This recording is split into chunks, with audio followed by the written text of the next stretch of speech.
Hi, this is Larry Watson here with the evening sports news. In tennis, the Brazilian Diego Garcia reached the semi-finals of the French Open.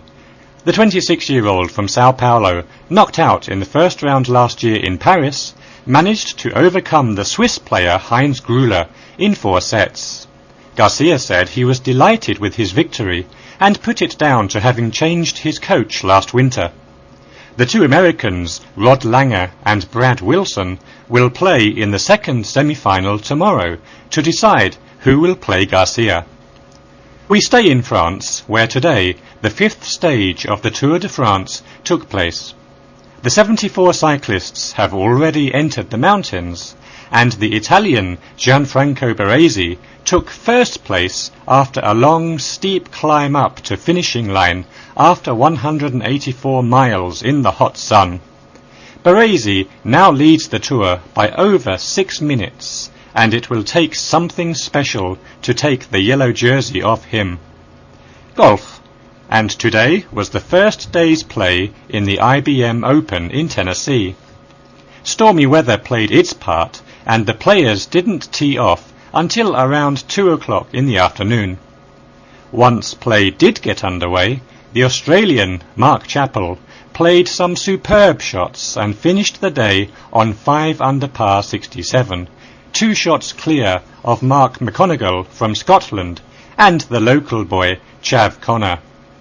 Shot of the day, however, went to the unknown Canadian Ross Werter, who made an unbelievable hole-in-one on the short 12th hole. Werter held his head in his hands as his wayward shot seemed to be heading for the lake, but it miraculously hit a wooden post, bounced back onto the green and into the hole, to the delight of the capacity crowd.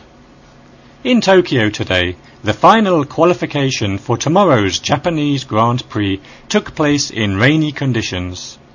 Gert Kruger, driving for Ferrari, finished the day in pole position and looks in a great position to consolidate his lead in the World Championship standings. The Jaguar driver, Eddie Cochran, was the early leader in the qualifying sessions, held in heavy rain and gusting winds. But Kruger showed his best form as the racetrack dried out a little later on. Finally, tonight's baseball scores. Pittsburgh were beaten 10-2 by a strong Milwaukee side. Boston overcame the Yankees by 7-3. The Chicago White Sox shaded a close game 4-3 against Cleveland.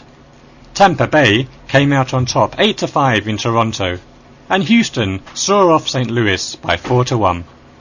That concludes this evening's sports roundup. My name is Larry Watson, and I'll be back at midnight.